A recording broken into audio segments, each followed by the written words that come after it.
Remember, all I'm offering is the truth, nothing more. I'm a relationship hacker. Run up and get touched up, suicide. And all of y'all know my style. I excel, then prevail. Run up and get touched up, suicide, that's it. And all of y'all know my style. I excel, then prevail. Now, most Americans violate drug laws in their lifetime. Most do. That's what the research shows. But the drug war, not by accident, has been waged almost exclusively in poor communities of color. Bread and butter for your table, right? Hard for the nigga on the stage. When would you learn to do it yourself instead of waiting for somebody to save your life? Food for the fire, your bitch ass was born to expire. First to the last, worst of the peasants to fail this class. Living with another man's foot in your ass. Turn around like this when you give it up, bitch. Let them live it up, rich get richer. Smile for the camera, let them take your picture. African-American homegrown nigga, so Cain and Abel lie. Hard for the nigga wanna stay alive. When will you get up off your knees instead of begging for somebody to pay your pride? If you ain't gon' get it right, move, nigga, let me do it. If you ain't gon' hit it right, if you ain't gon' hit it right, if you ain't gon' get it right, move, nigga, let me do it. If you ain't gon' hit it right, if you ain't gon' hit it right, if you ain't gon' get it right, move, nigga, let me do it. If you ain't gon' hit it right, hit it right, hit it right. If you ain't gon' get it right, move, nigga, let me do it. If you ain't gon' hit it right, get it right. Motherfuckers open up stores in your hood and treat you like a thief every time you walk in, but you keep coming police patrol shit. Occupying like they was the fucking Marines, but you can't do nothing about it but sleepwalk. Sleep talk, bitch, and moan about shit that you don't even own. Kill niggas that look just like you, while everybody else unites and together they get stronger than ever. I can't respect it. Niggas form one set and stay connected. Make one black army organized, dedicated to the rehabilitation and the prosperity of my nation. Bread and butter for your table, right? Hard for the nigga wanna stabilize. When will you learn to do it yourself instead of waiting for somebody to save your life? If you ain't gon' get it right, move, nigga, let me do it.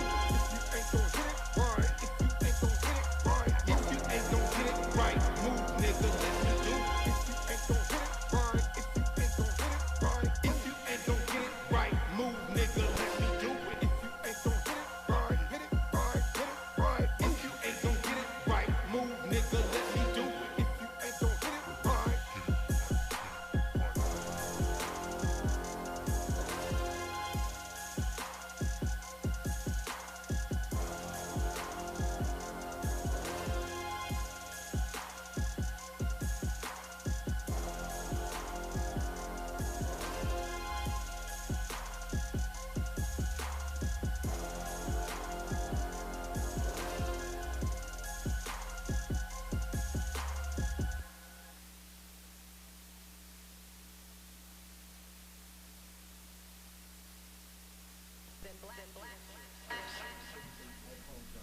Chris, can you hear me? Am I coming through now? Great.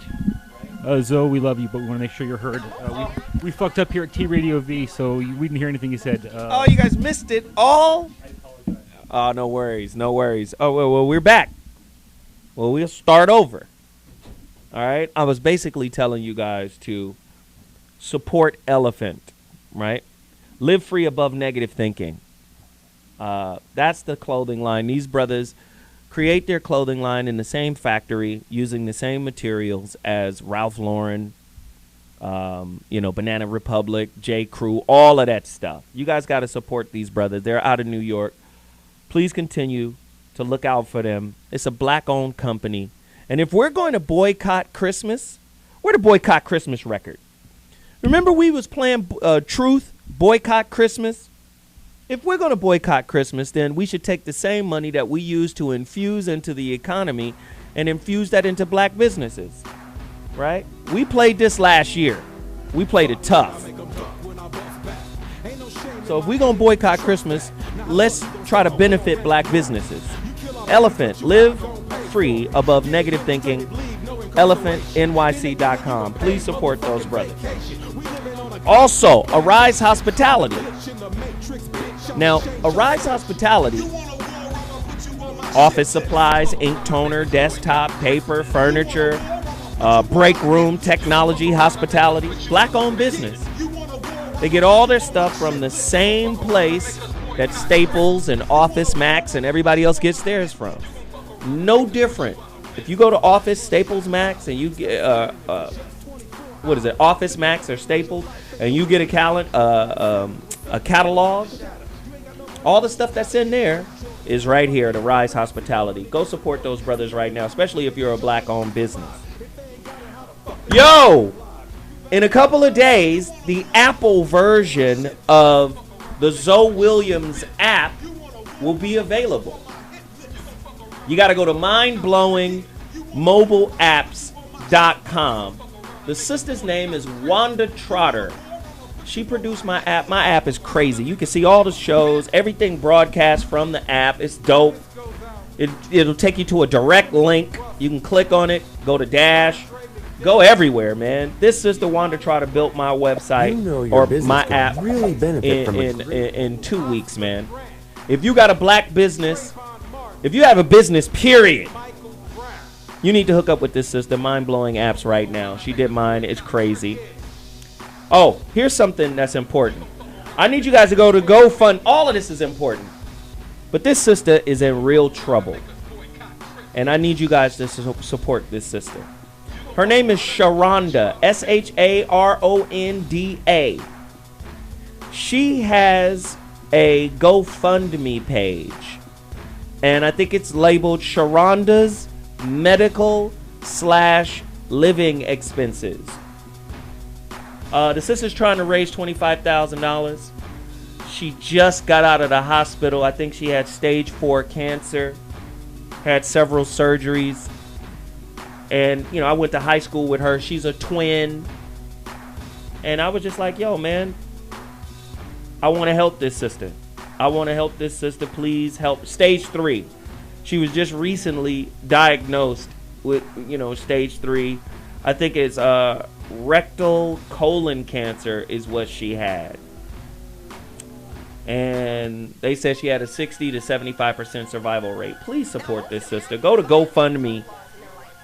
And I think it's GoFundMe.com/SHARO Marie, MARIE. Please support this sister. You know, she needs our help. PanacheGanache.com. This sister is the black cake boss out of Chicago. This is Jeff Brown's sister-in-law. I want you guys to go support this sister too. If you're having graduations or anything like that, go support this sister, please. Easy Boy Web. Of course, Easy Boy Web did my website. Brothers out of Atlanta, very professional. Will make your website and all internet, digital, commerce, all of that stuff. They're masters of it. Please support them. FreedomPaper.com. FreedomPaperCompany.com. No reason for you to buy toilet paper from Charmin if there's a black-owned company who's providing all of this stuff. Sanitary paper products, light chemicals, commercial, trash can liners, all of that. FreedomPaperCompany.com, black-owned. Go holla. Weed Juice. You see it. It's right here in front of us. Okay? Y'all got to support Weed Juice 100% of the time. They have a promotional special, $5 per juice. When you apply the code, We Live, We Love, Weed Juice. Weed Juice is spelled O-U-I, right? WeedJuice.com. Go support these brothers. What else do I have? I think I'm almost done. Oh, Bobby Glanton-Smith, Real Men Don't Play. Please order the brother's book. You can go to Amazon.com and get it. Go do it right now. If you're not supporting black businesses, man, we part of the problem. I'm a black business. Please support your brother Zoe. Okay? The Relationship Dismount, How to Stick the Landing When Exiting a Toxic Relationship, has gotten a lot of positive reviews on Amazon.com. Please go get a copy of my book, The Relationship Dismount, How to Stick the Landing When Exiting a Toxic Relationship. On the back cover, we have a profound write-up by the world's most successful relationship author, which is Dr. John Gray, author of Men Are From Mars, Women Are From Venus, as well as legendary hip-hop artist Kool Moe Dee. Man, please get this book. I think currently on Amazon.com, the Kindle version, we're at 75, 74 reviews, pretty good reviews. We're averaging what, 4.9 stars. We really appreciate all the love and support. Please get your copy right now, as I will be going to a post office tomorrow morning to ship out copies. I am ZoWilliams.com is the best way to get a physical copy. Limited supplies remain. Just holla at me. Let me know what's up. And, oh, by the way, go to Amazon.com and get Dr. G's new book, Talking to Crazy, which just came out mid-October. Talking to Crazy. This is why Dr. G isn't here today, is because he's been out all over the place, CNN, everywhere, promoting his book, Talking to Crazy. Now, if we want to keep Zoe's book on the same par in terms of platform, brothers and sisters, y'all got to get out there and support my book. I don't have the CNN platform that Dr. G has, nor does Bobby. So you guys got to support our book through this platform, TradioV. With that said, we're going to take a quick break. And when we come back, we're going to deal with the topic. We'll holler in a second. Breaking, MCing, graffiti art, DJing. Breaking is dance. The earliest form of human communication anywhere is dance. How you move. Move according to nature. Move according to the fish, the lions, the gazelles, the trees. This is what hominin humans did. Yeah. This is early human, Neanderthals, Rhodesia man, Australopithecus, early hominin human. The reason most sociologists don't regard hip-hop as a culture is because they don't respect you. Okay. That's the issue, or me. They don't respect us as people. Any culture, you could say the fans that went to see the Miami Heat play basketball, that's a culture. Politics in Washington, D.C., I guess, where I'm from, that's a culture. Now, those would be called subcultures, meaning you have blacks, whites, Asians, indigenous cultures, all coming together to say, be online. Everybody's online, so there's an online culture. There's an online subculture. Anytime groups of humans come together for one thing, they form culture. Now that's the textbook. I don't know the sociologists that can't see that. They're ignorant, not us. They are. That's a subculture. Hip-hop is a civilization. Now let me go back. Breaking. First things that human beings do is dance. Next thing human beings do is utter. This is MCing. Not language. This is before language. This is before organized language. Before all that. That is called MCing. Sociologists only know rap, which is the commercial version of MCing. Their knowledge is small, not ours. We are MCs. EMCEEIN, MCing, spelled just like that. EMCEEIN, MCing. And the reason we spell it like that, and DJing, and writing like that, is because we call these expressions of ours elements. These are the elements. Breaking, MCing, graffiti, or DJing, these are elements. So whenever you write elements, at least the Chemical Society of the world writes their elements as penicillin, mucin. It goes on and on with the way you spell chemical elements. Now most people look at breaking, MCing, and graffiti art and DJing and says, oh, just some black kids dancing. That's their prejudice. If we just look at the facts, we call our expression elements. We spell them as elements, not slang language, MCing, EMCEEING. So because we say MCing, we drop the G.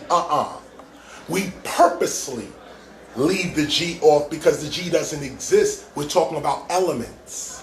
The elements are what we're talking about.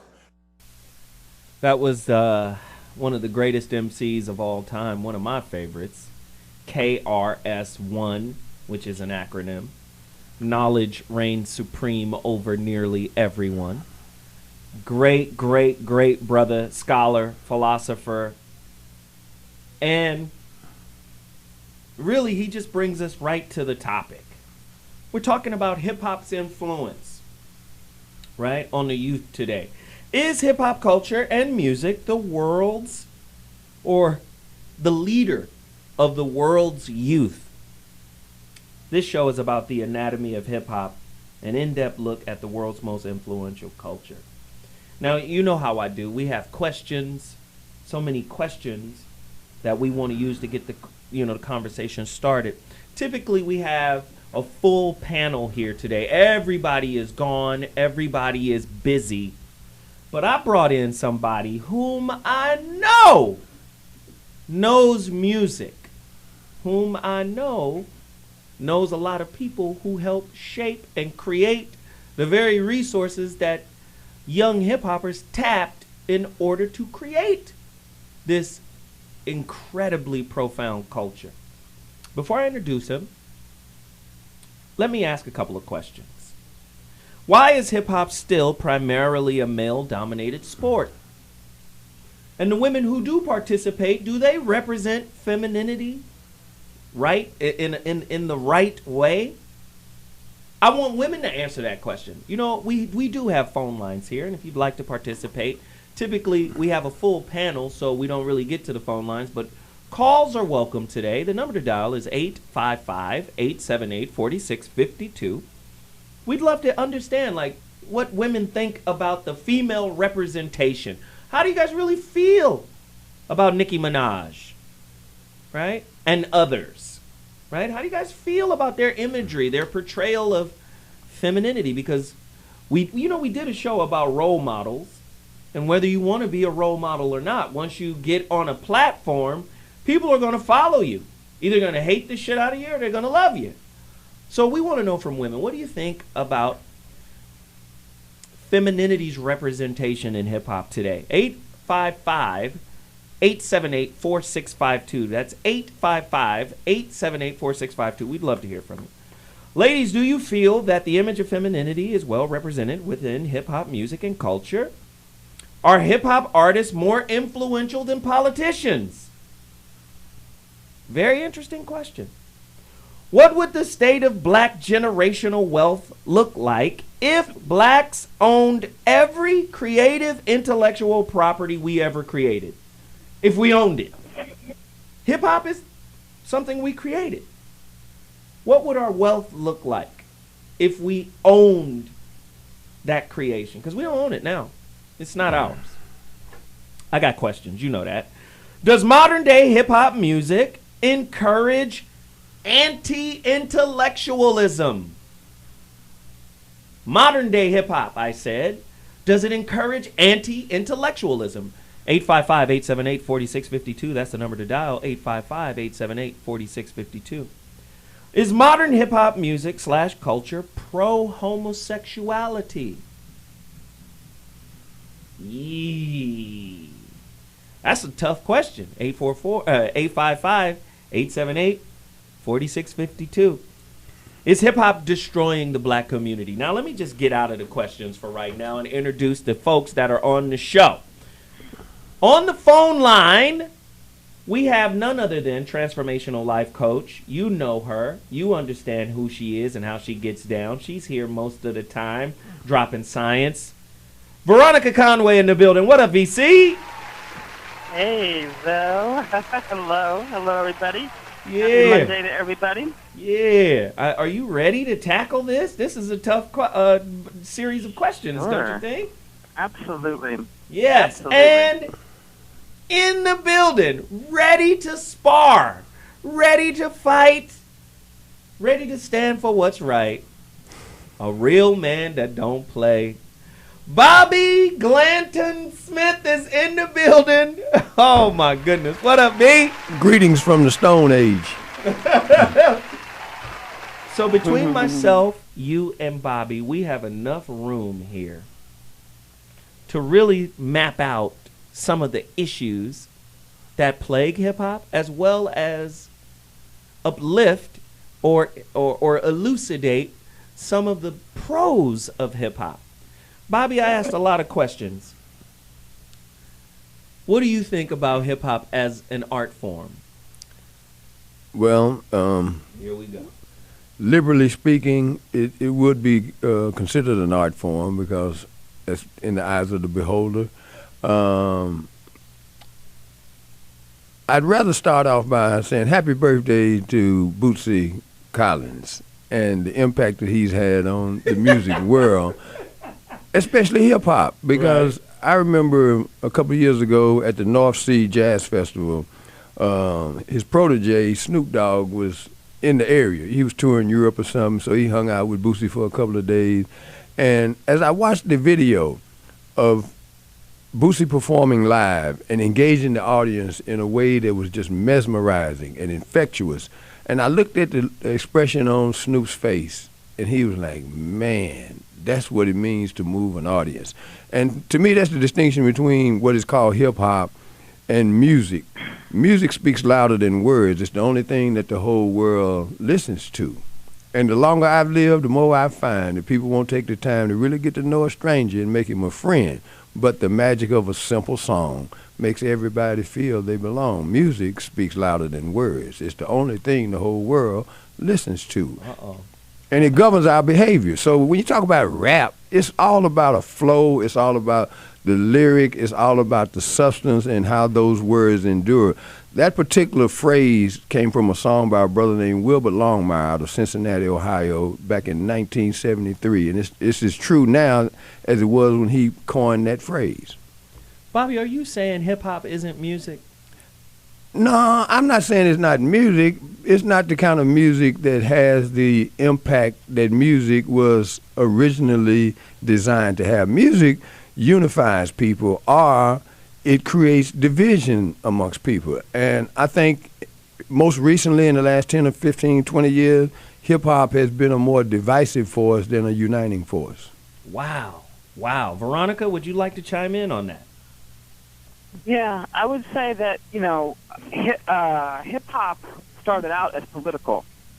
It was much more of a political statement about the conditions that people were experiencing in the hood.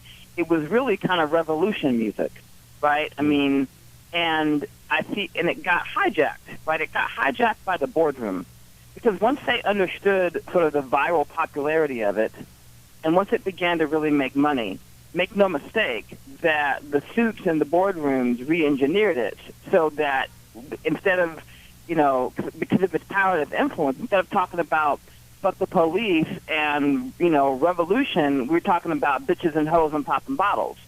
So I feel like it's been a great art form that has gotten hijacked and re-engineered for the purposes of the power that be.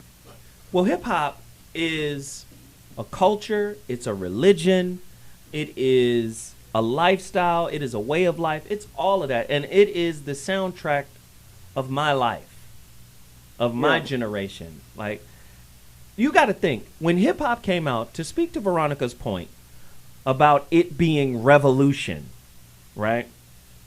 Hip-hop was born during a time where there was a bunch of gangs in New York.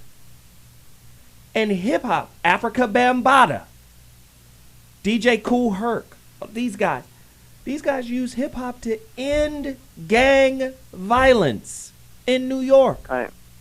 It eradicated gang violence. That in and of itself will tell you the impact of hip-hop. A lot of people don't understand. When you look at hip-hop, you see the resurrection of music that the youth, because a lot of times with the youth, we're not listening to what the older folks is listening to. But hip-hop resurrected and kept alive a lot of the stuff that maybe we grew up on, but we wanted to do something different, but we incorporated that stuff.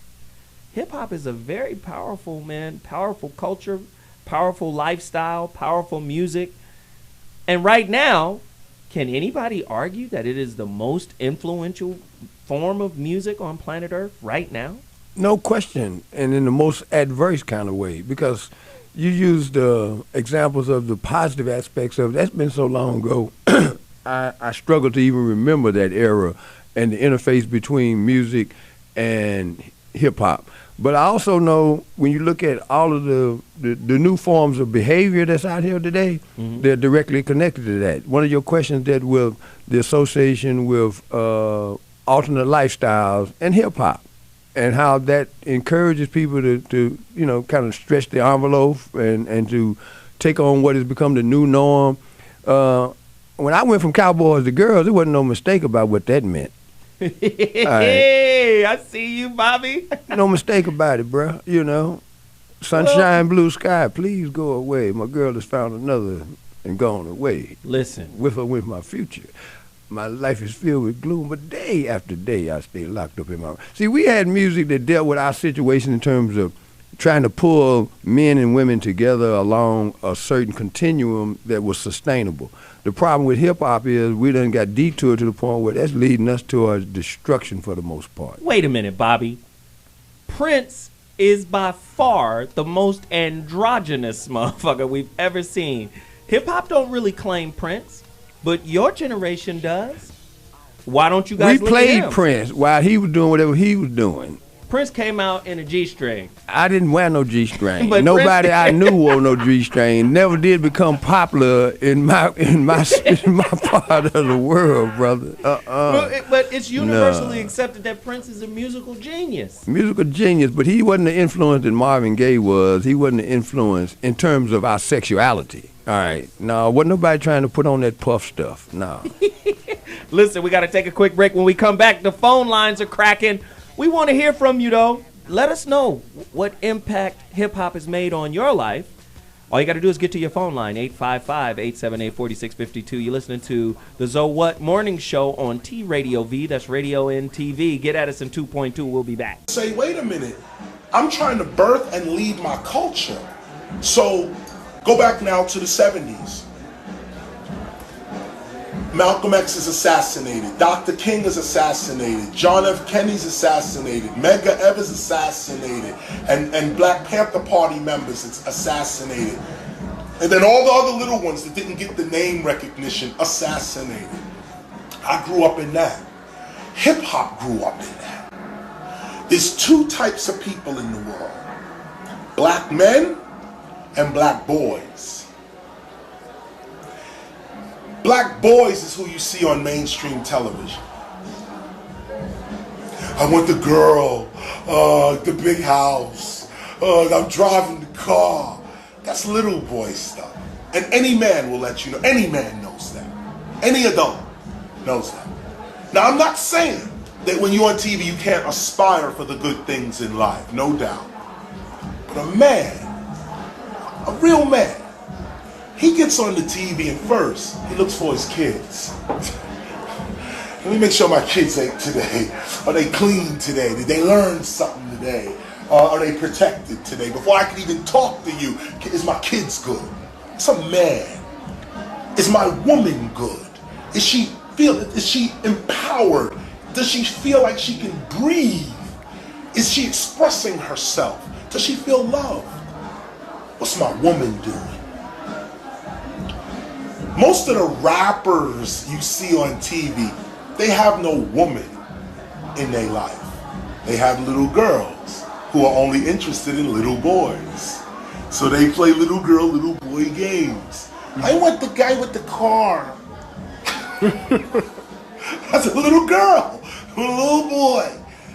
I can't argue with that. Leave all that over there, okay? There's a little girl, little boy arena that rappers play into. But the majority of us are men and women, the majority of us. So the movement starts with black men. Hip-hop begins with black men in particular. In particular, not black boys, not white boys, not Asian boys. Men, black men, talking to white men, who are talking to Asian men, who are talking to Latino men. We all come together and we say, like my man, I can run down, like in graffiti, you got Takey 183, one of the most famous graffiti writers in hip hop. He Greek. You got Quick, and Scene, who I think is Italian, Scene, rest in peace, he passed. But Scene is he's a legend in graffiti writing. It's a white kid. Big Cap, who used to run around crossing everybody out. White kid. They not hip hop? Of course they hip hop. But also, they recognized that this ain't about color. This ain't about race. Even white kids that live in the neighborhoods in the Bronx, they know they're just as oppressed as we are. Yo, Blastmaster KRS-One dropping jewels. Listen, I remember an incredible and very influential album by an R&B artist, probably one of the greatest R&B artists of all time. You know, up there, top 2, 3. Marvin Gaye. What's Going On? That album was incredible. And it was revolutionary. Especially for the time, especially for Motown. You know, Gordy didn't want to put it out. There was difficulties putting it out because Gordy saw Marvin as a sex symbol, and he thought he would be ruining his status as a sex symbol.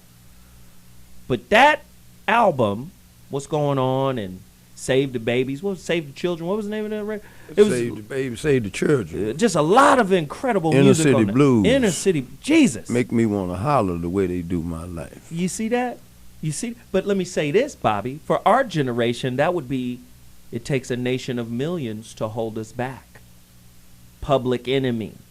A group that was constructed of a front man, Chuck D, a minister of security, Professor Griff, and then a symbol of someone that exemplified the problems in our community, Flavor Flav. The impact of Public Enemy was enormous. Fight the Power. They had records, too, that spoke to our generation in much the same way as Marvin spoke to yours. Well, the distinction is the difference. Curtis Mayfield said, we're a winner. Don't let nobody tell you we can't make it, because people's minds will get in your way. I don't mind leaving here to show the world we have no fear, because we're a winner. See, there's a difference in terms of being a rebellious sound and then actually going about promoting changing your condition. Ain't no stopping us now. We on the move. I love that record. We got the groove. So the music spoke to our condition in a real way, but it also challenged us not to settle for second-class citizenship. Whereas this music today is so fatalistic, it's like, well, fuck it all. You know, we can't do no better. We can't do this. We can't. It's just, that becomes the pathology after a while, man. Ooh, Veronica? Yeah, you know, there's some really fascinating work by a gentleman named Dr. Nelson Harrison, and he's a clinical psychiatrist, and he studied how music affects the mind.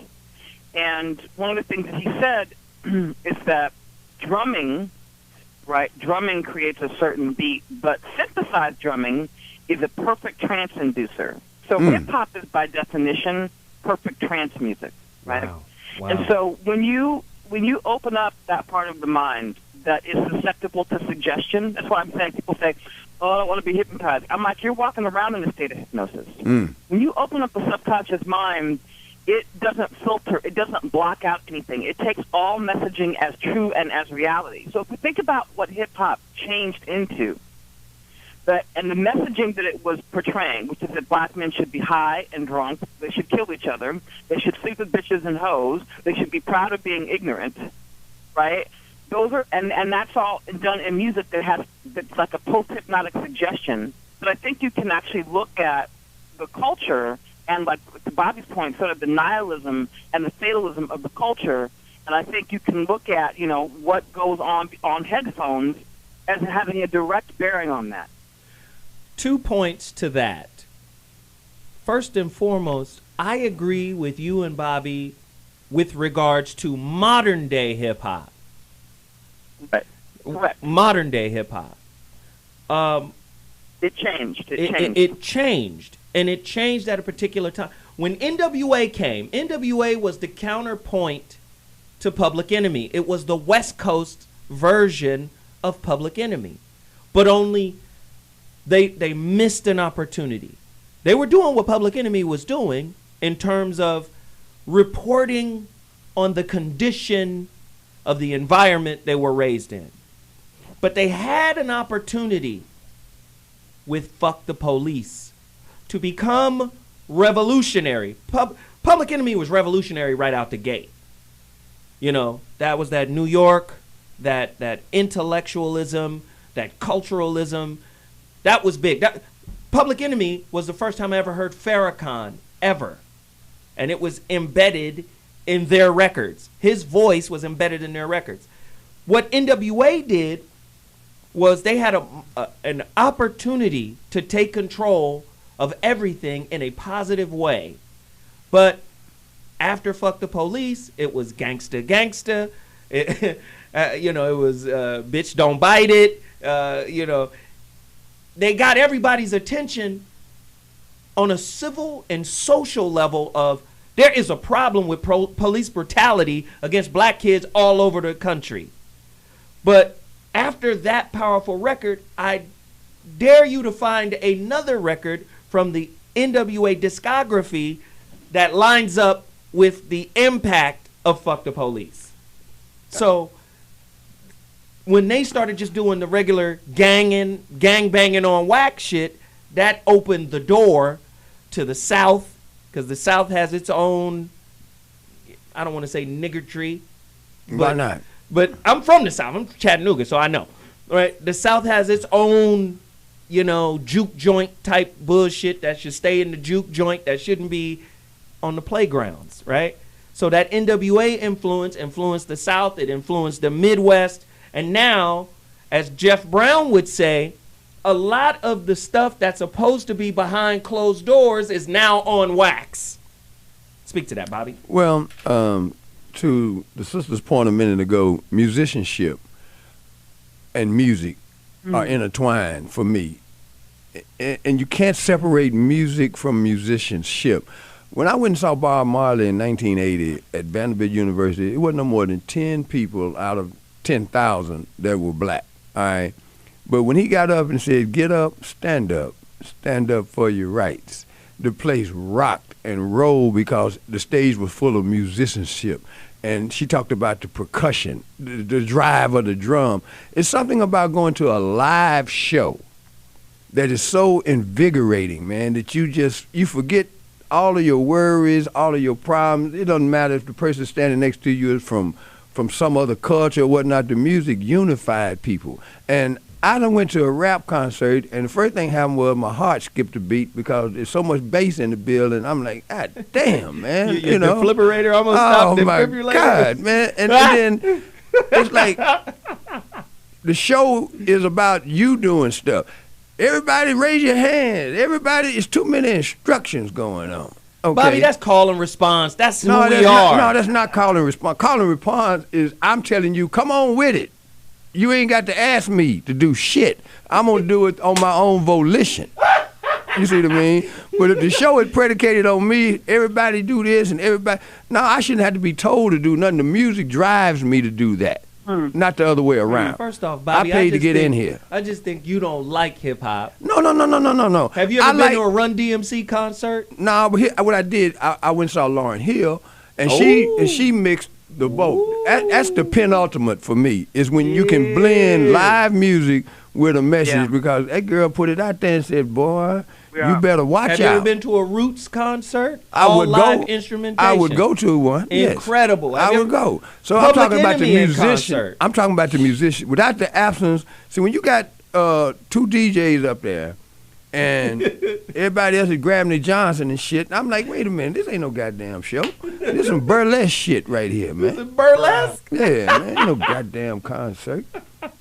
What I'm trying to say is, Bobby, yes, with the advent of the beat machine, the Roland 909, the SP 1200, whatever that is. Yeah, we sampling beats and grooves and drums, and we created the break. But that's how you end up with a white boy like who was on that screen earlier today. What's his name? Played on Married with Children. Talking about he a rap artist. Anybody. David Faustino. Anybody with a microphone can become a damn rap artist these days. Listen, James Brown was a rap artist. But James Brown played instruments and danced and performed and entertained for 2 hours. Are you saying the Fresh Prince and DJ Jazzy Jeff don't do the same? I ain't seen them dancing. Have you ever seen I ain't seen them play no instrument. Fresh Prince and DJ Jazzy Jeff? I ain't seen neither one of them play. Them boys kill. I ain't never seen them play an instrument. Neither one of them. Oh, God. So now it's all just about instrumentation? Musicianship is important, man, to the music, bro. It's not music if it's not musicianship. Well, it's something else. What about Dr. Dre? What about him? That's a producing ass motherfucker. Producing. He uses real music. Musicians. In the studio. Oh, so he got to play it now. I need to see him get behind some drums or something. He's the first hip hop composer. See, I used to go to the studio over here at the Black Hole when Eazy and them was over there, and they had a brother in there. He called himself Kill. I said, man, okay, what you gonna do? And so he started talking crazy, and that was the song. I said, that's the song. He was writing it down on a piece of toilet paper or something, you know. And then he went in the studio with his lyrics, and then you know what the hook was? What? Rapid gunfire. I jumped up under the soundboard. Number one hit. Kill.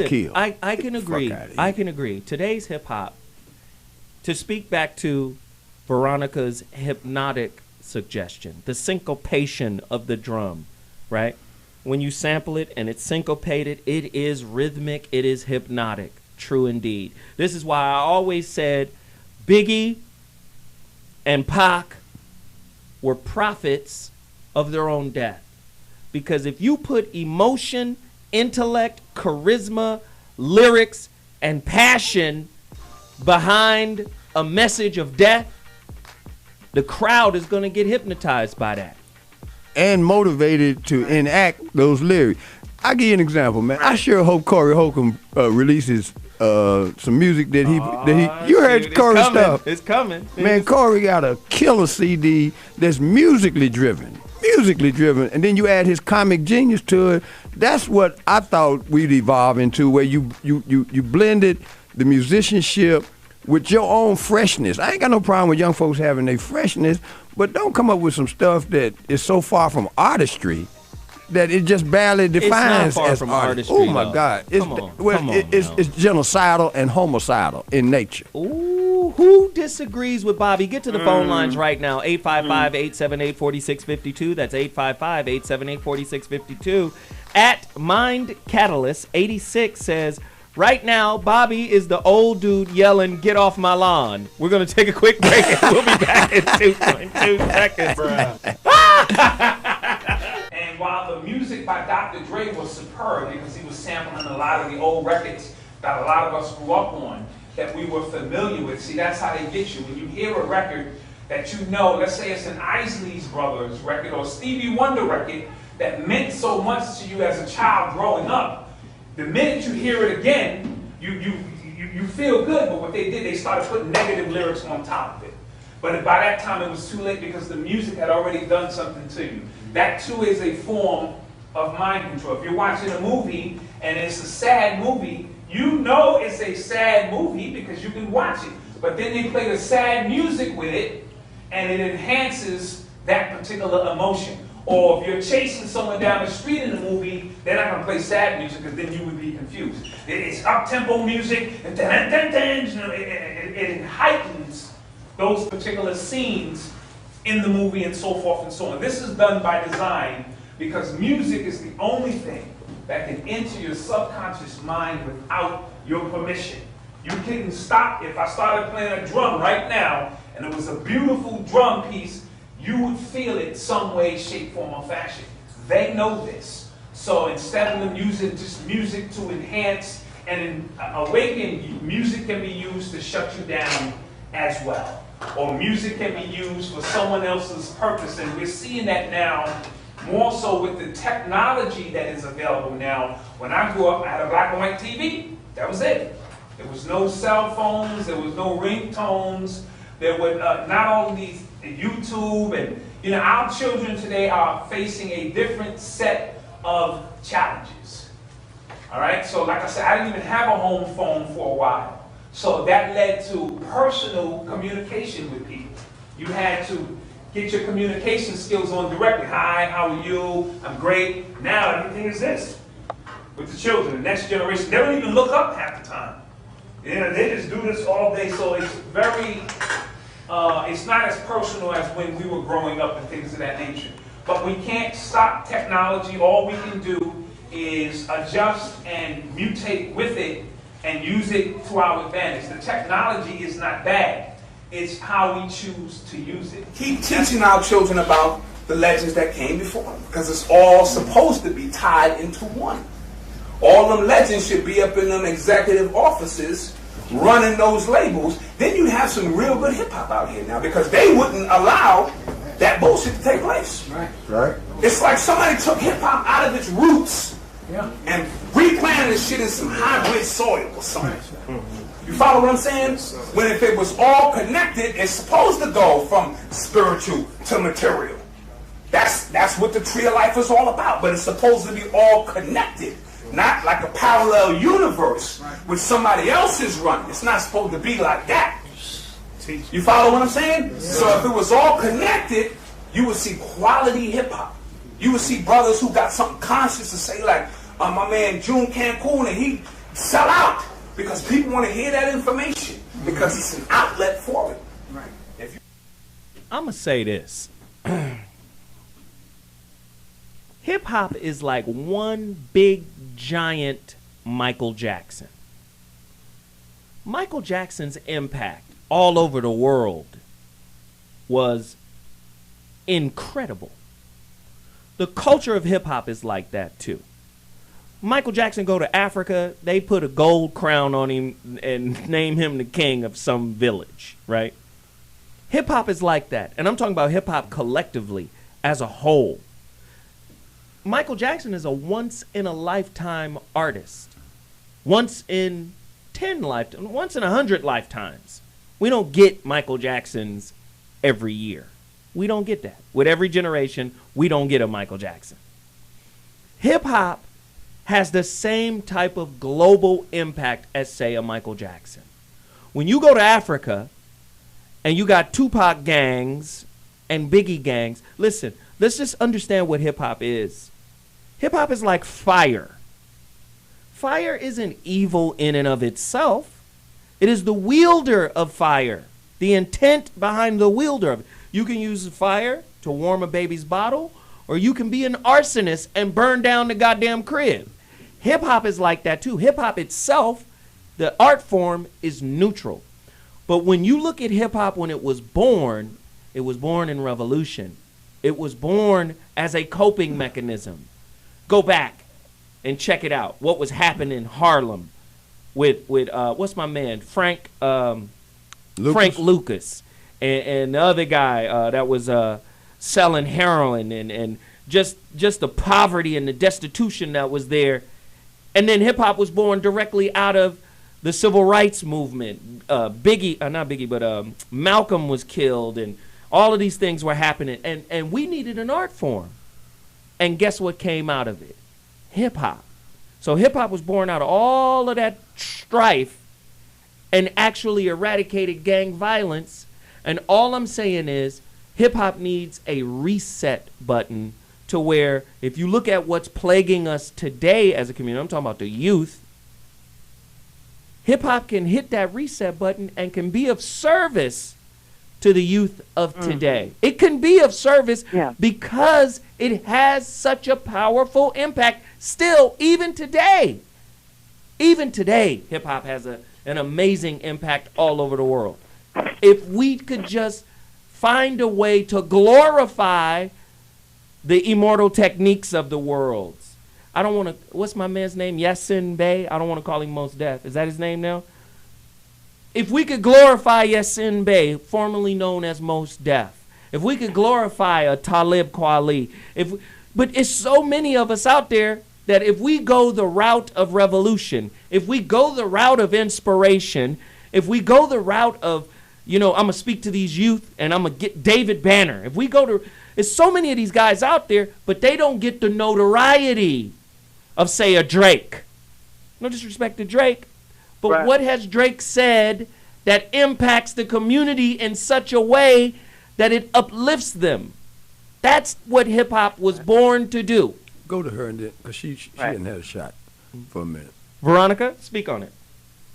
Yeah, I mean, you know, it used to be about hood politics, and it used to be about not all of what I got and, you know, all my bling and all that. It's like what it took to get there. It used to be about the struggle, right? And so you look at, like, Drake and you look at, like, Macklemore in this day and age, and that's, you know, I mean, they didn't struggle.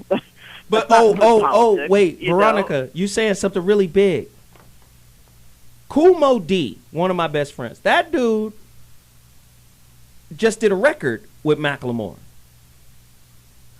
Why is Macklemore doing for Kool Mo D, Grandmaster Cass, and Melly Mel, the three branches of lyricism, the origins of the three branches of lyricism?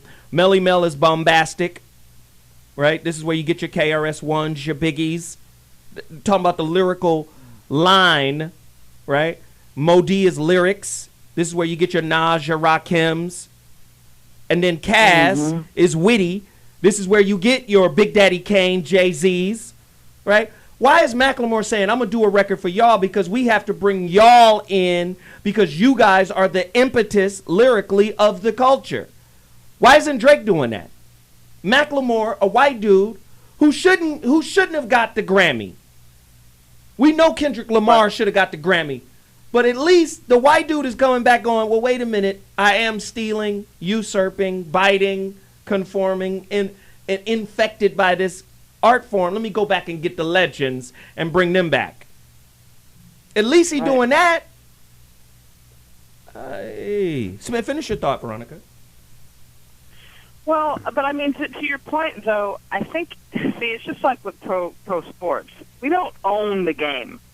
We created the game, we excel at the game, we dominate the game, but we don't own the game, right? We still run around in the paradigm of being the owned and not the owner. Say that. And so when we don't own the game, then, you know, then we don't get to call the shots about distribution. We don't get to call the shots about, so who's in, who's out, who's up, who's down, right? So, you know, for all the money that's been made in hip-hop, and you know, and all of the life force that's been extracted out of black youth to pay for the music, right? Because I look at when we pay for something, we're giving up our life force in some sort of way.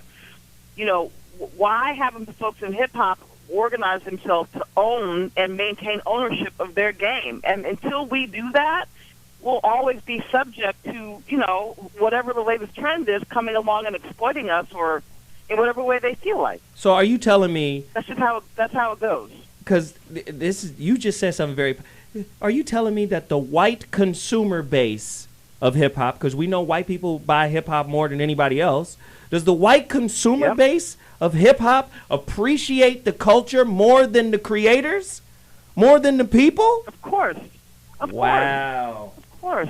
That's gigantic right there. Bobby? Yes. You know, you're talking about resetting the hip-hop button. It's imperative we do that because if the people that you just mentioned, and I'm not told, I just found out about David Banner the other day. Somebody sent me something on Facebook that he said that was just so incredibly refreshing. And he spoke of the business and the impact that what we say through music is so important. And that's the kind of connection we must reestablish, one generation from the other, because I'm not just down on hip hop for no reason. It's disconnected, man. There's no way that we can tolerate this kind of behavior that's an outcome of modern music. It's too powerful, as you said, for us to let it go unregulated to a degree. I love it. I love it. We got to have brothers like Bobby and sisters like Veronica on a hip hop council. Bobby, you need to get your top 5 hip-hop albums together. Because, Bobby, you got to listen to the music, though, Bobby. You got to listen to it. I done heard enough of it to be nervous as a shell-shot rabbit uptown. No, Bobby, you got to sit down and listen so then you'll be able to connect to these brothers, because we need a guy like Bobby on the panel, like a council where we advise these young artists that are coming out. The same way I'll call Bobby and say, Bobby, I need you to call my son and put this bug in his ear. And Bobby's an older, wiser man. Bobby ain't playing no goddamn basketball, but Bobby can advise. Bobby knows enough about basketball. Can't play. We're going to fix that real quickly. Don't you start no basketball conversation here today. God damn it, Bobby. But you understand? Bobby can advise. So all I'm saying is, imagine a sister like Veronica in Nicki Minaj's ear. Imagine what the impact of the knowledge that Veronica has would have on Nicki Minaj. Necessary. It would be necessary. That's all I'm saying. And the only way for us to be of service to the youth who are making this music is that we can't condemn them from the position we sit in today. It's not about condemnation as much as it is a discourse. And it has to work both ways. 'Cause I hear a lot of young people talking about, man, you got to respect me. And I'm like, well, first thing you did was disrespect me. And I'm supposed to kiss your ass. And I said something earlier today on Twitter. You got to be careful about who ass you kiss, because you done died first and kissed all that ass for nothing. You know, so I ain't just going to respect you until you respect me. You know, I was here first. Yo, listen, we got a sister on the line right now calling from Atlanta. Brittany, you're on the What Morning Show. We'd love to hear your opinion about this most urgent discussion we're having. Speak on it. Hi to everybody on the panel. I just wanted to chime in real quickly. I don't know exactly where you guys are in the conversation. I had to step out. But I just feel like I'm 29 years old, and I've been exposed to old school music thanks to my parents, from Anita Baker, Luther Vandross, Public Enemy. And, you know, of course, I'm hip to everything we have out now. And I feel like it's a different couple things in the hip-hop community. One being, you have those, my question at the end of the day is, what is really your passion and agenda at the end of the day? Because I feel like with hip-hop, we've gotten away from having that passion to uplift the people, and it's become more personal agendas to where people are just trying to use the music to get on, make money, and open other businesses, which is great, but at the same time, you're making impressions on younger people and people who don't have any guidance in their life, and you're stepping on their heads and their minds by making the music you make, you know, just in an effort to get out and make a lot of money. You know, you have people like 2 Chainz and Plies who have been to college and have college degrees, but they're rapping and talk about a lot of things that go on, you know, of course, in everyday life. So my thing is, what's your point and purpose for doing all that if you went to college to get a degree and to try to open businesses, yet you're making this type of music? So who really are you at the end of the day, and what is your true agenda, and are you not being true to who you really are? You know, should you have gone to college to get an education? Did you go do it just because you were taught to? Is really who you are, the person that you're rapping about in your song? And then lastly, I feel like a lot of the younger artists who are coming out, they're only rapping about what they've been exposed to, so they can't rap about anything better, anything more, because they don't know that there's more to life. And then when they do finally get out and find that there is more, you know, they try to change the tune to what they rap about and how they rap, and they try to enlighten people, but a lot of times it's already too late, because guess what? You've already made an impression on millions of younger kids who hear your music and who want to get out and do the same things you do. And sometimes it's hard to go back and reteach the things that you, or I should say unteach, what you've already been taught. So my question, you know, to a lot of rappers at the end of the day, what is your agenda really? Nobody has a personal agenda. Nobody is rapping for the better of the people anymore. Oh, my goodness. Damn, girl. Sister, Thank oh, my you. God. 29 years old, and the main thing that I heard her say was she got exposed to the music of previous generations, which allowed her to transition through all of that with some foundation. Now, Dr. Dre, for example, was never a gangster. Never was. And so that speaks to the perpetration of the music. All right, now some of these cats, they the real deal when it comes to what they are about. 50 Cent, okay, you know, that's who he is, all right? But a lot of these cats that are promoting gang violence, not just gang violence, but violence, ain't gonna fight their way out of a paper bag. And that's a problem, man. If you ain't representing something that you really are about, but you promoting it in a way that encourages other people who got that in them to do so, man, that's a scary situation, bro. Listen, we got to take a quick break, but when we come back, we're going to have more questions. We're going to go deeper into this conversation. It is a very important conversation that needs to be had, so don't go anywhere. If you want to participate, you got to get to your phone line. The number to dial is 855-878-4652. We're talking about the pros and cons of hip-hop. its effect on our lives. It's a crazy topic. We'll be back at 2.2 to continue it.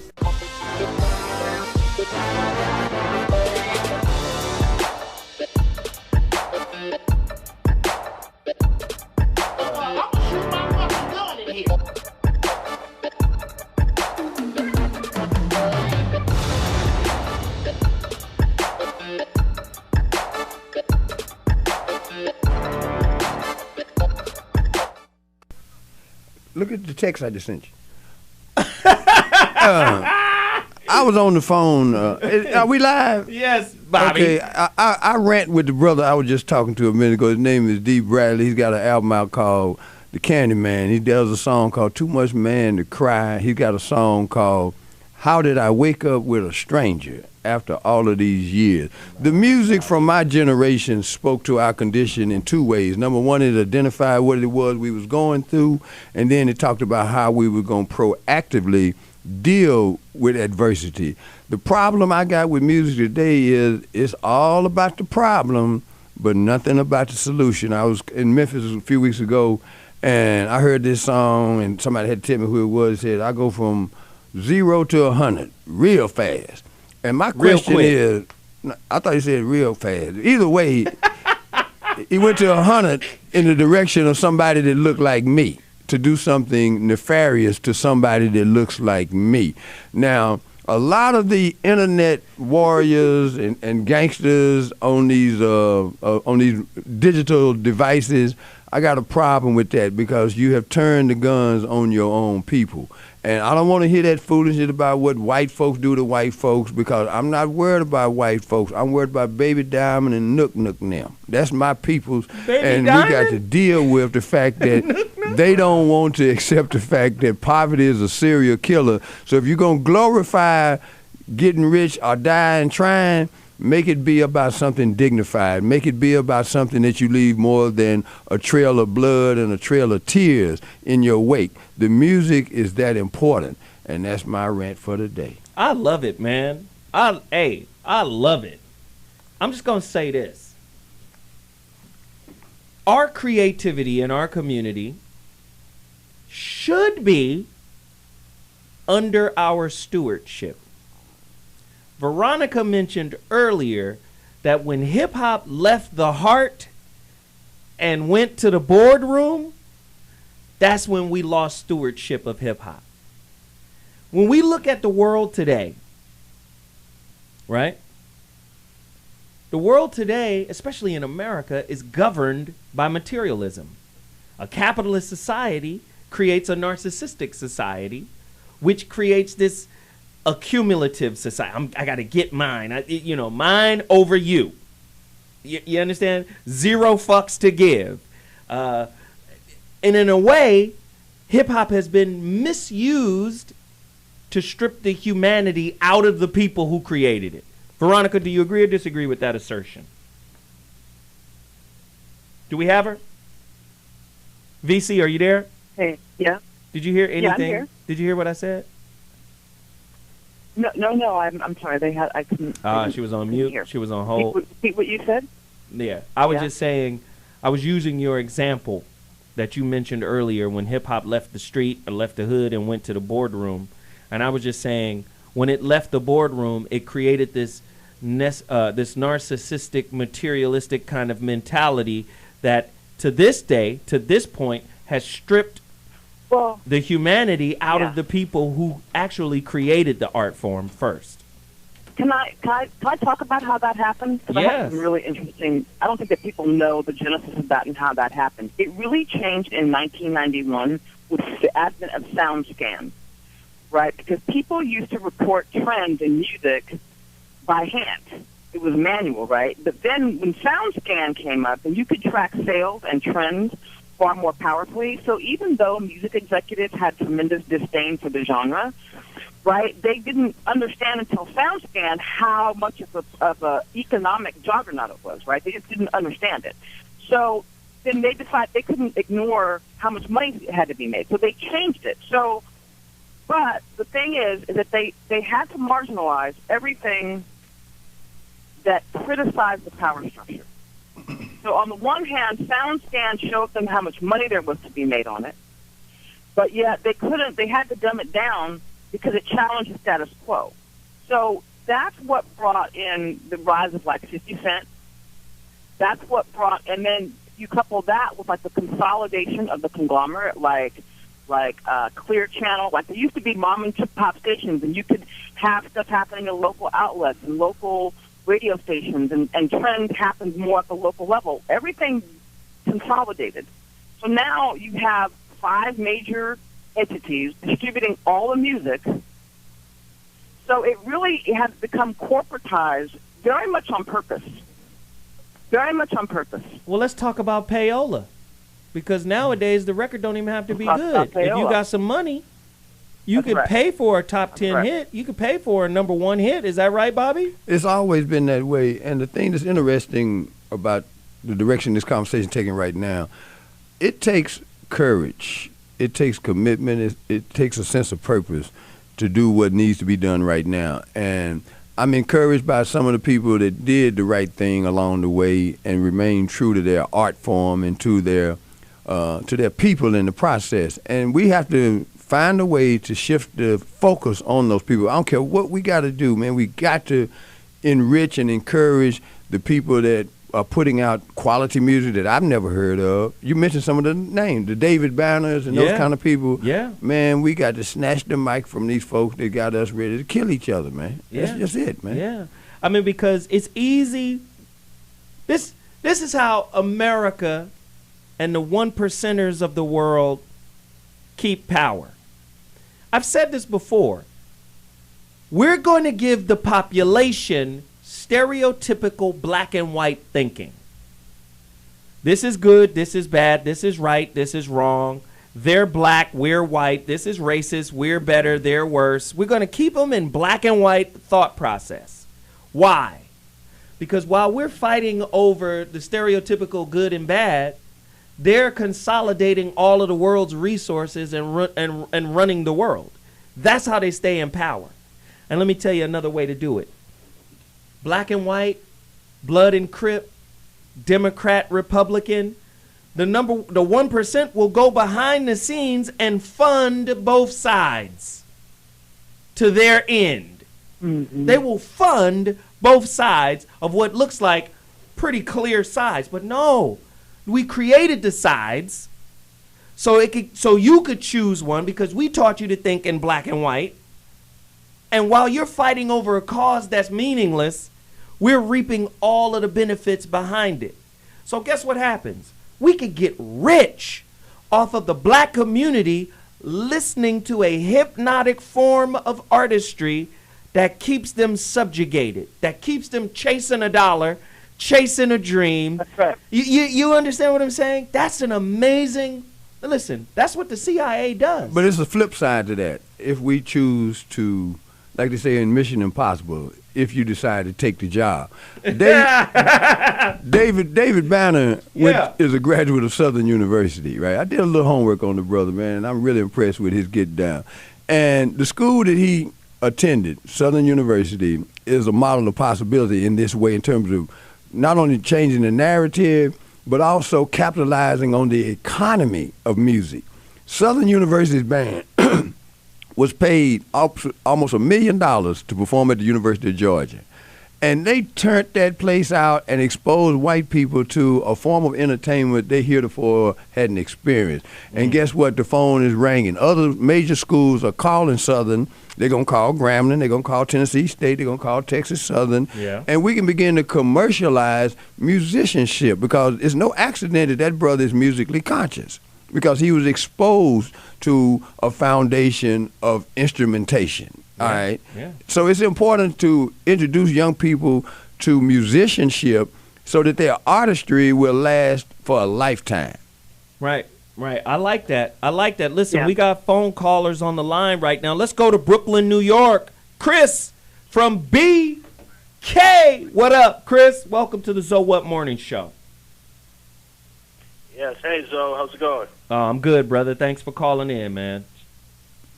Thank you. Thank you for letting me speak on the show. Yes, I wanted to call and give my input on what Veronica said about owning our genre of music, the hip-hop genre. Yeah, I wanted to, I had to disagree with her on that. We did own our music once we created it, but the only thing is, like everything else that we create and own, we always sell it off to the highest bidder. Wow. Basically. And, you know, and then we get mad once we see our creation get polluted. So I just wanted to get your thoughts on that. VC? Yeah, I mean, that's true. I mean, that's true of every art form. You're right. Of every art form we created, we started off the owners and the creators, but we, you know, just like with Essence Magazine, just like with BET, just like with every major anything that influences the black mind in our media, in our music, anything that influences the black mind, we end up selling. So what happens is, you know, we at first, you know, we take the time, we create, we do the artistry, we build up the audience, we build up the demand on the planet. Then somebody sees the profit potential in it. They swoop in, they make us an offer that we can't refuse, and then they take it and they distort it. And because they have bigger and more meaningful means of distribution, they pay us off to keep our silence and to lose our integrity. Wow. So that's happened across the board in every major thing, in every major vehicle that impacts black thinking has been hijacked in that way. So I agree. We started off that way, but we sell our souls all the time. That's ugly. That's ugly. Chris, hey, man, I appreciate you calling, brother. Thank you so much for reaching out today. Listen, the phone lines are cracking. Let's get a couple more in here. Who do we have? Who else we got in here? We got Aaron from Charleston. Yo, Aaron from Charleston, get in here and holler at us, bro. Oh, we lost him? Oh, that's fine. Listen, if you want to participate, get to your phone line. The number to dial is 855-878-4652. Well, you know, it's important every chance we get to discuss empowerment proactively, because it's so easy, man, to see the system as indefeatable, when in fact they made out of flesh and blood too.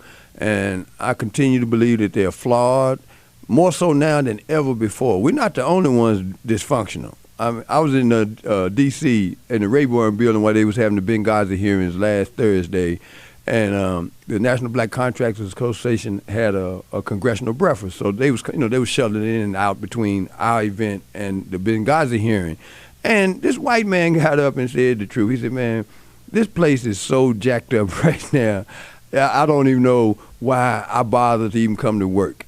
And that's an opportunity for us to realize, as messed up as we think we are, they got some flaws in their game right now, and we have an opportunity to capitalize on it if we choose to do so. Well, again, you do know the success business model in America, especially for African-American entrepreneurs, is to use your creativity to build a company and then sell it to the highest bidder.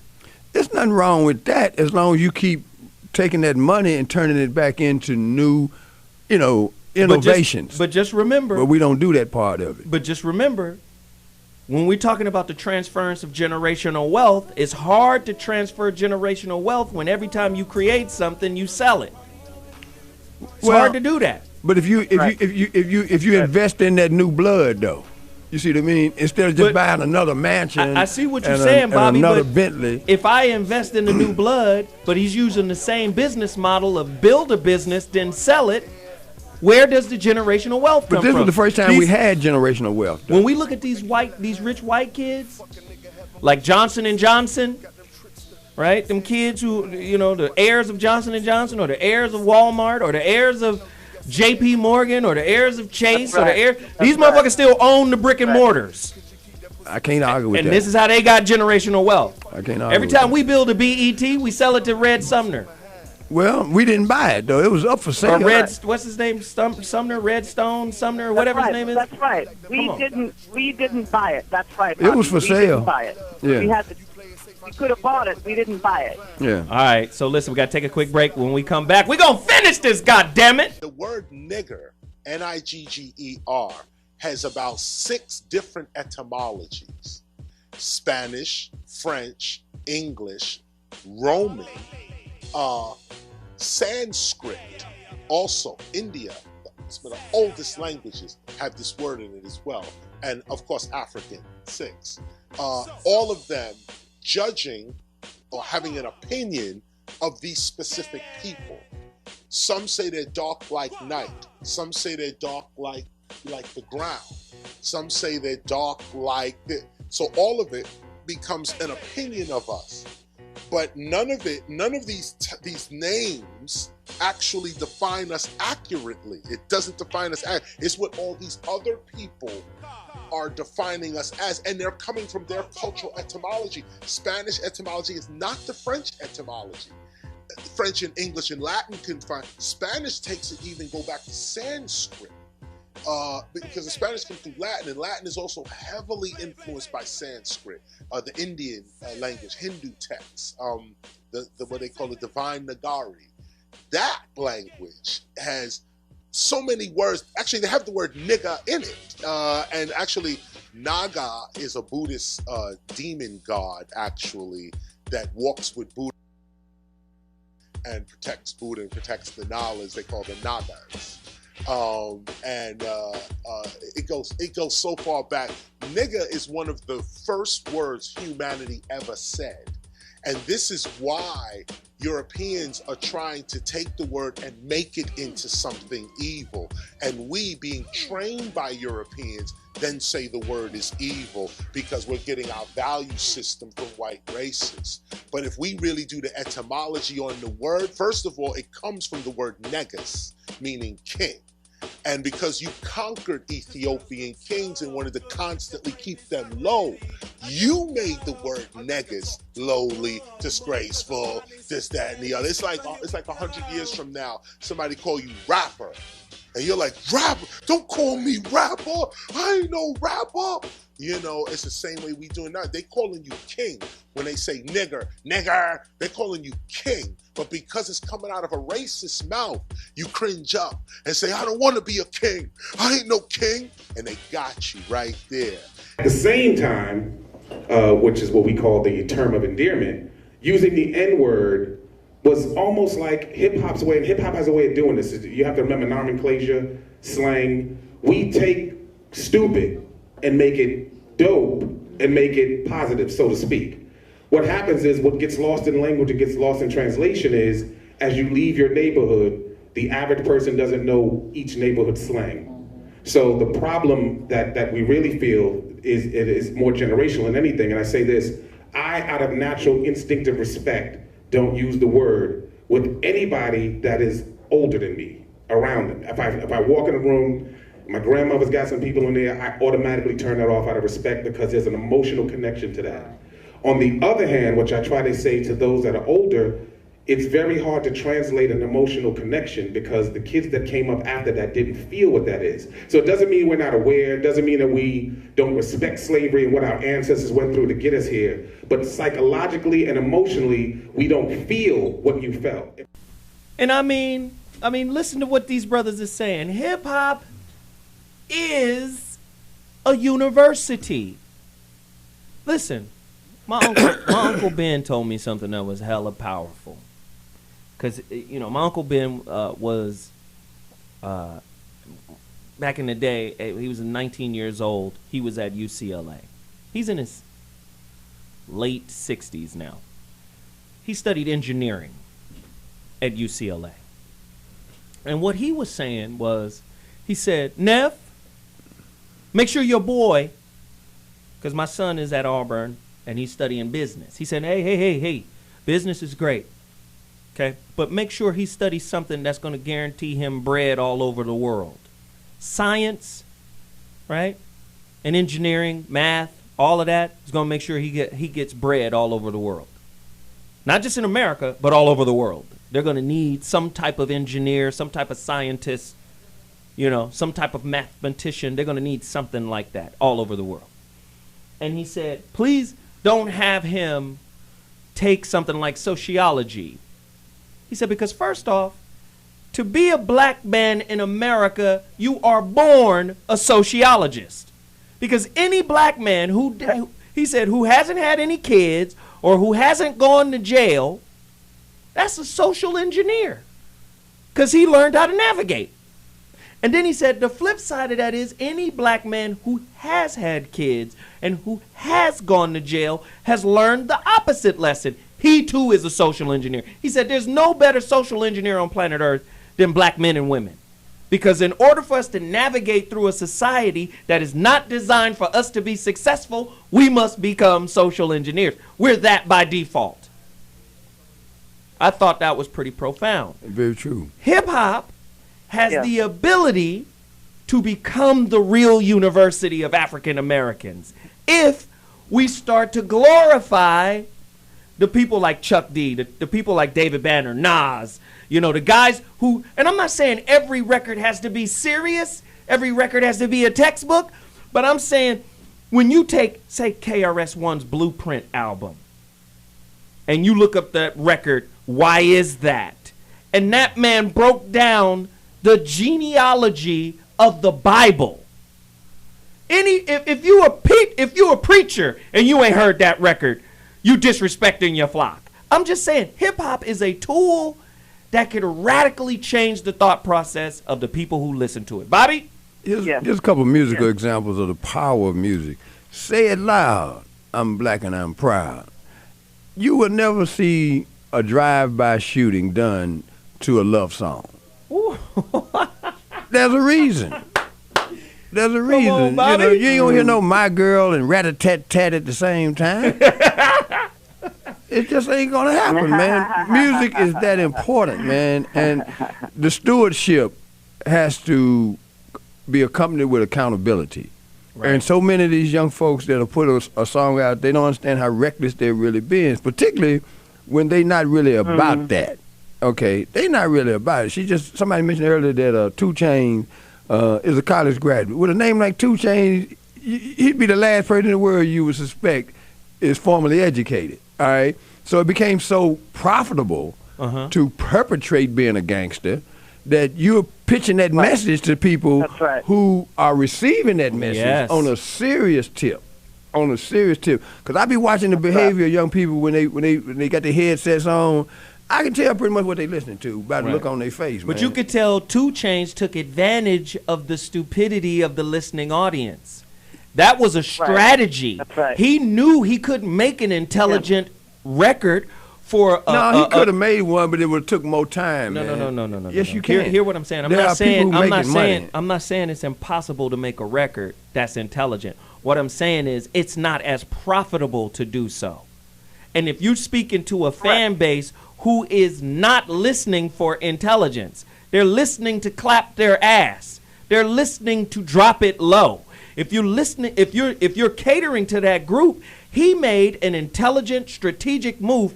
No different than Jay-Z. When Jay-Z said I could rap like Common Sense and Talib Kweli, but I had to dumb it down in order to double my dollars. He gave a blueprint for how to be successful in today's hip hop. And look what it did to our culture. Look at the price that we have paid for his individual success. He made money, but our community has collapsed. But this is a culture of materialism and narcissism. It's unsustainable. He feels like this is the way to go. It's unsustainable, man. It's unsustainable. We are not going to survive with the belief that I'm going to get rich and die trying. I'm going to take my way to the top. I'm not going to work my way to the top. I'm going to take my way to the top. Now, you're going to destroy your people and any future for the next generation behind you with that behavior. That's what's going to happen. That's real talk, Bobby. That's real spit. We're Veronica? paying too much for that whistle. The thing is, you know, we don't bode well as African people in this Eurocentric, rugged individualist value system, right? And so we become more dysfunctional than them in some senses. We adopt their way of being.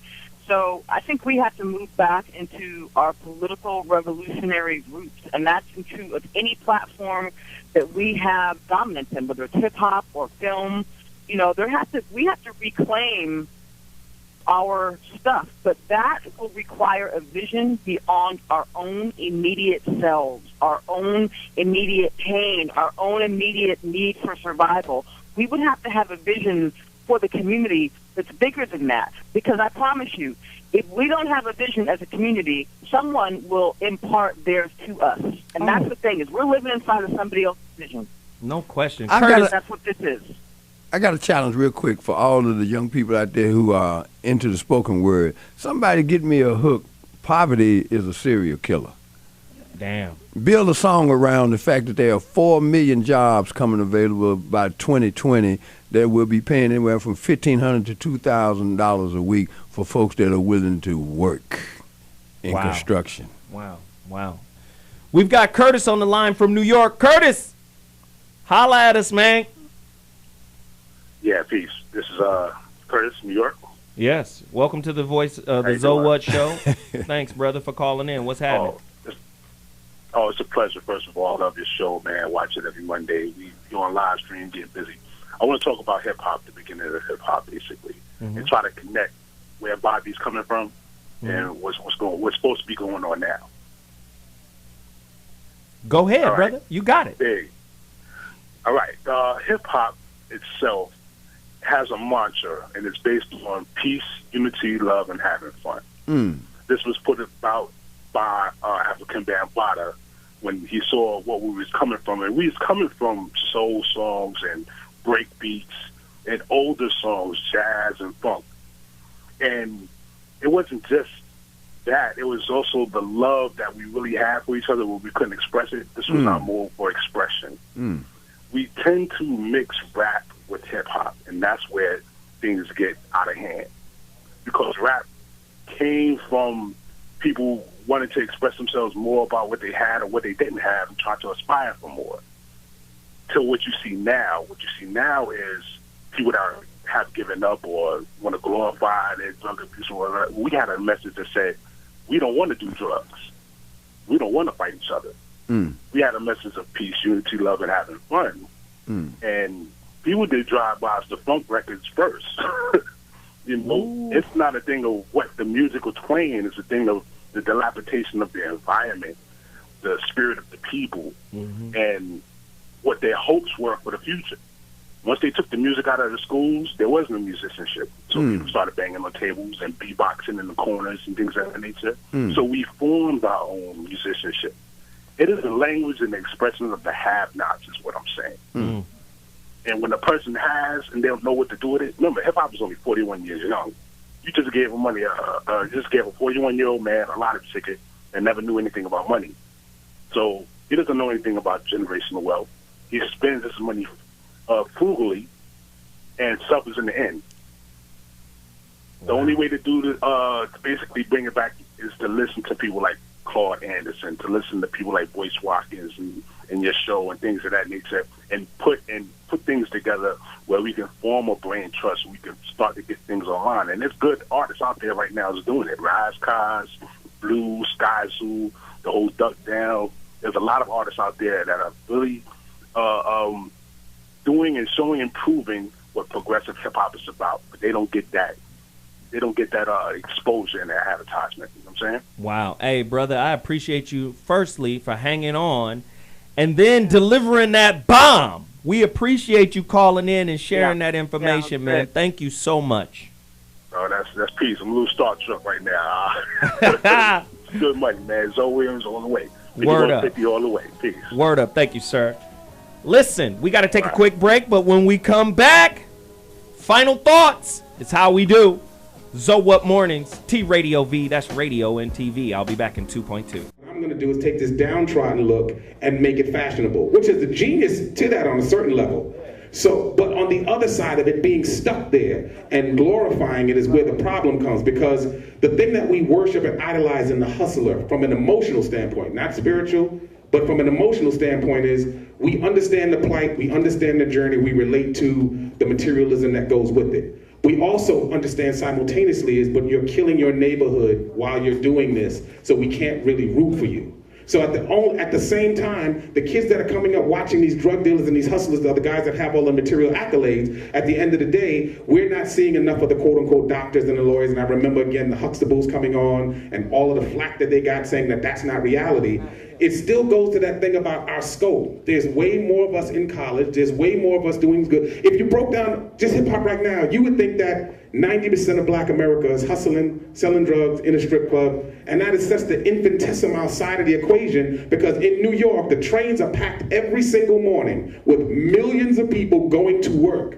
The block, and any block, if you got 400 apartments on there, it may be 2 drug dealers in the neighborhood, and they'll say that's a drug neighborhood. But what's happening is the average person that lives in that building and in those neighborhoods are going to work. They're going to school. But we're not counting it that way because, as Bush would say, fuzzy math back in the day, what you're doing is you're taking the lowest end of the spectrum and defining us by that lower end of the spectrum where most of us understand going to school, getting a job, and that is the journey. So what education plays a part in is for me, it's more about the personalities. Not that I would ever talk bad about the guys that made it without it, but there are tons of people like Chuck D, Kid from Kid and Play, even Latifah. There are tons of guys that went to school, but they don't put it in the bio as though it's not important.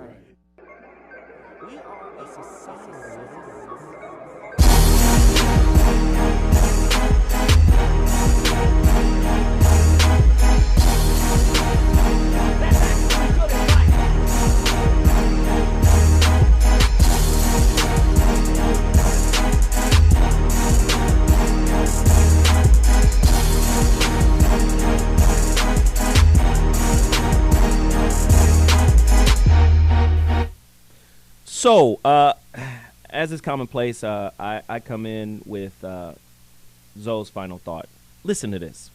Right now, Michael Jackson, his estate, and Sony are warring over that Sony ATV publishing, right? And basically, Sony, who has been in business with Michael, said, listen, this is how we want to do this. We want to either buy you out or we want to get out of the joint business deal we have. That's what Sony is saying to Michael's estate.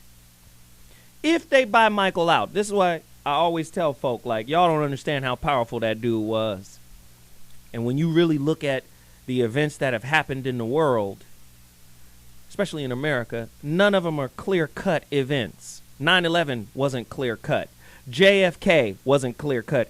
Every time there's some kind of event, there is a conspiracy around the event of what actually happened versus what is being told, right? So with Michael's case, they're saying the estimation is Sony is willing to pay upwards of $40 billion to get the publishing from Michael's estate. We'll give y'all $40 billion if you give this up. I keep telling y'all something about something called generational wealth. Hip-hop ain't the only art form we've created. What about R&B, blues, jazz? What if we still own them? And when I say own, I mean in control of the narrative, in control of the purse strings. What if we stop looking, listen to this. Listen, when I was an A&R person at Loud Records and at Maverick Records, before that I was rapping. Me and Exhibit used to battle and come up with each other. We were sparring partners. And then I got an A&R gig and helped him get his record deal. Let me just say, when we're the creative force of something, why do we turn around and look to lease that creativity? We sign a lease to that creativity. It's like you made it, but you're letting them lease that creativity back to you. One of the trickiest things that they did was that record deal. In the record deal, I'm going to give you this money, but I'm purchasing your masters with a loan. That's a tricky deal. I'm a purchase. I bought it with a loan. So in effect, we're the creators, but we allow our creativity to be leased back to us. We've got to take control of what's ours. Now, in the beginning, we're not going to make as much money, but at least we own it. Now, imagine what the Negro Baseball League would be worth if black people kept ownership of it. And if black people solicited all of the players who wound up playing for the MLB, what if they just said, you know, a part of our community, you play for us and you stay with us? First off, the talent base, the love for baseball would still be there. Do you understand? I'm just giving examples of what we would look like if we held on to the ownership of what we create. The way they socialize us is to develop a talent, create a talent, nurture a talent, and then sell it to the highest bidder, and then have that talent leased back to you. It works in every aspect of business. You write a book, you get a publishing deal, they give you a lump sum of the publishing, and then you get residual small payments back. They make the majority of it. What do you get, about 8% back on a publishing deal? About 8%. Some, if you're a big enough star, maybe 25%, maybe. Everything about them is controlling what you created. Same thing in hip hop. You created a movement that purged gang violence in its inception. Instead of rival gangs fighting each other, we rival gangs battle rapping and breakdancing against each other. No lives lost, and we learn how to lose without violence. Wow, that's amazing. And now today, the best we can muster up is I'm better than you because I'm richer than you. That's the shutdown line. I'm richer than you, so I'm better than you. Don't even understand what wealth really means. Wealth has nothing to do with the paper in the bank or the digital ones and O's in the bank. It has nothing to do with that. It has to do with control of resources. And name one nigga, niggas, whatever. Name one nigga in America that controls the resources. Controlling the resources is owning the masters. Controlling the resources is owning the label that owns the masters. Controlling the resources is when they come to you to license your material. How many niggas is, come on, you got a publishing deal. They not coming to you to license your material. This is the problem with our community on every level. Don't tell me about somebody saying, oh, he's a leader because he's sending somebody to school. Well, if the school's infrastructure is designed to turn out more people who get rich and die trying, then you're sending people to their grave. You're not sending people to learn about community. Oh, he did a good thing because he's building up the neighborhood. But if you're building up the neighborhood to follow the same narrative that puts you in the, as Veronica would say, in the owned position as opposed to the owner position, then all you doing is exacerbating the problem. I mean, this shit is heartbreaking, man. I always look forward to the day that we can create some shit that didn't come from a coping mechanism. Hip-hop came from coping mechanisms. Coping with the loss of Malcolm, the civil rights movement, and heroin and all that. It came out of a coping mechanism. Right? The blues, jazz came out of a coping mechanism. God damn, Jim Crow, slavery, fuck. Shit, nobody knows. Fuck, I got to sing some shit. Everything comes out of a coping mechanism. Imagine what your creativity could do if you learned how to live in a space that is equal to those white kids who ain't never known what it feels like to go without. Imagine if you could create without stress at your back. Imagine what black people could do. But it starts with generational wealth. It starts with recycling of black dollars. It starts with the accumulation and the aggregation of resources. And until we do that, we always looking to build up something and then sell it off. That's why hip hop is poisonous today.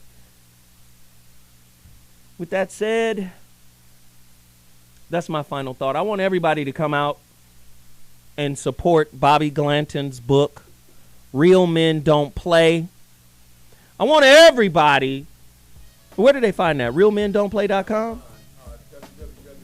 Men don't play. And baby, don't panic. I'm out here trying to patch these holes in the Titanic. You can reach me at Glanton-Smith on Twitter. And again, I got to salute this brother right here because he continues to give us an opportunity to speak on things that are important, not just to our people, but to the world at large, man. Props to you, Zoe. Thank you, brother. Veronica Conway, you guys got to go support VC. Yes, where's she at? Tell them, VC. Yeah, Black Mastery, baby. You know, blackmastery.com. We're getting ready to launch another business boot camp. So if you're interested, you hit me up at Veronica at veronicaconway.com. ZoWilliams.com. I am ZoWilliams.com. Listen, I offer life coaching. You guys should sign up for some life coaching, please. Of course, I wrote The Relationship Dismount, How to Stick the Landing When Exiting a Toxic Relationship, 12 chapters. An amazing book, a breakup, makeup, wake up book. I mean, it's a powerful work. It's a journal. It's a workbook. It's a biography, autobiography. Trust me, it's a lot of stuff. Please support what we're doing. That's the only way we're going to be able to find a way to create without the stress of not having, the stress of just being the owned. I have much love for you guys, and every week I'm going to come back with another heater, another fire topic. Please support the movement, and we appreciate you. Until next week, Zo what? We out. Deuce.